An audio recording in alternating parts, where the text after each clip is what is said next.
I'm Jennifer Hallman. I'm the author of the book, How Mae Got Moxie. Moxie means bold, strong, unique, different, and courageous, and that's what I want each person to understand. We all have moxie. Mae was sad to leave her friends, but was also excited to make new friends at her new school.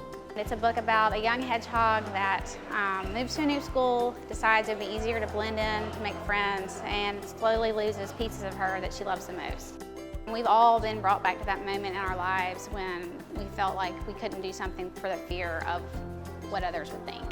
So my hope is that when kids hear this story for the first time, they're young enough to really let that message absorb into them.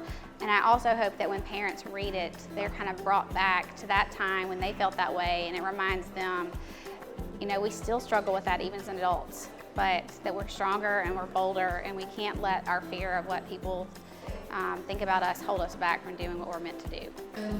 The lessons it's taken me a lot to learn in life. I've had lots of hurdles along the way, many self-induced, and I've learned a lot of lessons in that process, and my hope is that this will inspire people to not let their fears hold them back. So I started making these cards to help out a friend of mine when we went to MD Anderson on her cancer journey.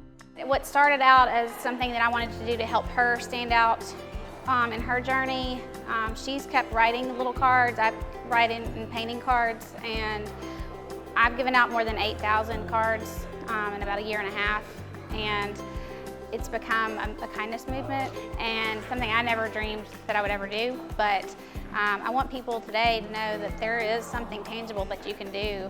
You can make something for somebody else. It doesn't have to look like mine. Kids all over from the schools we've read at have been making their own versions of it, and it's just something that's an extra step, but it really can change people's hearts. With her heart full of joy and her paws full of kindness, spreading love to everyone she met. You know, if I could only have one message that kids would take from this, it would be to be kind and love all. That's Mae's catchphrase. It applies across the board to every single human, and sometimes it's hard to love all when you don't know how to love yourself, and this book teaches the importance of loving who you are, that you're specially created.